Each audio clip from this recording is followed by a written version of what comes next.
So eventually we get to the scene where I think the movie loses a lot of the goodwill that it's been building up. And that is the scene where the 4-year-old kid gets attacked. Right.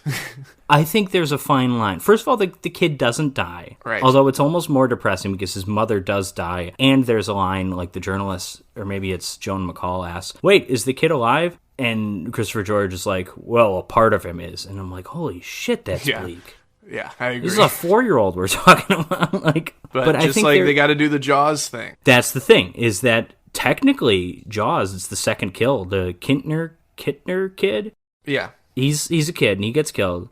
That's what makes it real. Yes, exactly. No, and that's an effective moment for Rob Schneider because he's there. Rob Schneider is there because he's there and sees it, and he's at that point he's the only one that knows there's a shark there. A lot of people don't know that Jaws was made by Happy Madison. Yes. It explains the Terry Bradshaw cameo. Exactly. The height of his Super Bowl winning fame. And but it's a character moment for him. And it comes back later when the boys, they say mother, but she looks like grandmother when she slaps him in the face and says, like, you knew about all this. Mm-hmm. He realizes that, okay, I mean, I've tried, but overall what I've done is still kind of inaction, and I need to do something. And then ultimately it was when his kid is almost killed that's when they actually hire Quint. And so, yes, a kid does die in Jaws. The difference of Jaws and this, quality aside, is that's a 12-year-old, this is like a 4-year-old. Yeah, I agree. I mean, there is a difference there. And we do have a line drawn, whether it's a subconscious line, but we don't mind seeing teenagers die. We have entire genres of that with, Halloween, all that stuff. Teenagers are cool to die. Like, it's cool. It's fine. No one cares. We don't like dogs dying, even though a dog dies in Halloween, and everyone loves that movie. Dog dies in, like, every Halloween film. I think Michael you're right. I never even thought about that. He kills so many dogs. He hates dogs. Also, no spoilers, but I'll say that Alligator has a lot in common with Grizzly and Jaws in this sense. Oh, but is Alligator an Italian movie? No.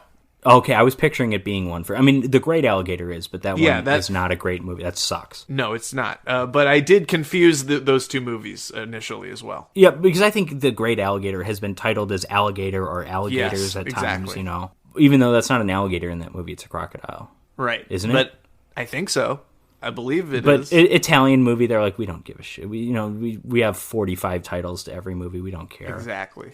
But Alligator is worth your time. Okay, I believe you.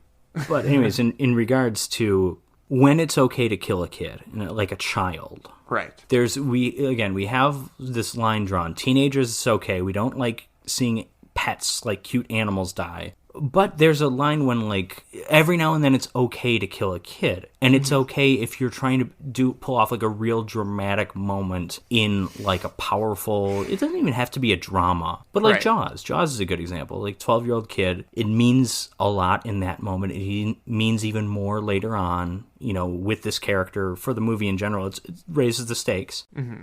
You can also get away with it in, like, a cheapo exploitation movie. Like if you didn't think children would die in Beware Children at Play, like, oh my... I'm sorry. Watch the ending scene. I mean, it's brilliant. I mean, it's zombie fighting shark levels of, your mind's blown. Because that's that type of exploitation where that's okay. And this is where Girdler kind of straddling the line between 3 on a meat hook exploitation, where you would kill a kid, and quality Hollywood filmmaking, where you might kill a kid, but you're going to have the kid be a little bit older, and it's going to be done better.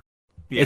This is where this kind of, a Girdler divided against himself cannot stand. This is where this movie falls apart at least a bit for me. And it also hurts that when we meet this kid, he's playing with, like, a bunny. It's, like, the cutest thing ever. It's like, I don't want to see this kid get killed. It's like the opening scene of Commando when Arnold is with his daughter and they're just hanging out and they're like feeding a cute little deer. That's like what's going on here. Yeah, you're right. I mean, I can't argue that. It's, but it raised the stakes. That's all Girdler needs. I mean, yeah, that's what they're going for, clearly. But at the same time, what they do after this isn't anything different. Like, I'm talking about the characters. What they do after this, No, isn't particularly different than what they do before. yeah, but it puts it in the audience's mind of like, man, they need to kill this freaking bear. There's an audience. Well, if they're there.